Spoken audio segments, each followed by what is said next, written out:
वैशाख मास के कृष्ण पक्ष की बरथुनी एकादशी का महात्म्य। धर्मराज युधिष्ठिर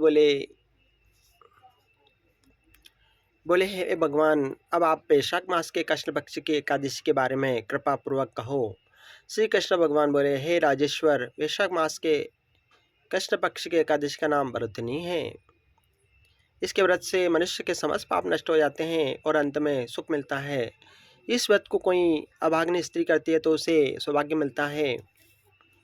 बरतने के व्रत के प्रभाव से ही राजा, मानधाता और धर्मधमार आदि भी स्वर्ग को गए थे। बरतनी एकादशी के व्रत से मनुष्य श्लोक और परलोक दोनों में सुख प्राप्त करते हैं और अंत में स्वर्ग को जाते हैं। बरतनी एकादशी के व्रत से अन्न तथा कन्यादान का फल मिलता है। जो मनुष्य लोभ के वश होकर कन्या धन ले लेते हैं वे प्रलय के अंत तक नरक में पड़े रहते हैं। यह उनको अगले जन्म में बिलावना का जन्म ग्रहण करना पड़ता है। जो मनुष्य प्रेम से अन्न धन सहित कन्यादान करते हैं उनके पुण्य को चित्रगुप्त भी लिखने में असमर्थ हो जाता है।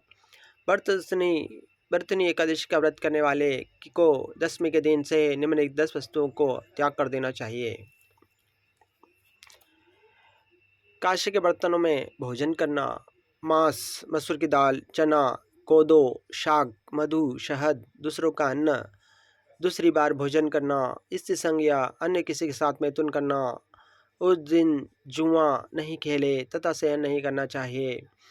उस दिन पान खाना, दूसरे की निंदा और चुगली करना, पापियों के साथ बातचीत भी नहीं करनी चाहिए। उस दिन क्रोध, मिथ्या भाषण का त्याग कर देना चाहिए।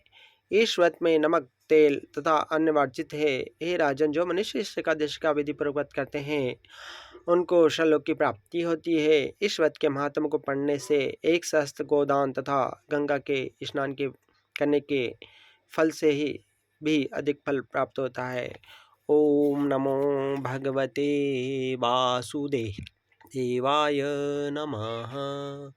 ओम कर्पूरगौरवं करुणावतारं संसारसारं भुजगेन्द्रहारं सदा वसन्तं हृदयारविन्दे भवं भवानी सहितं नमामि।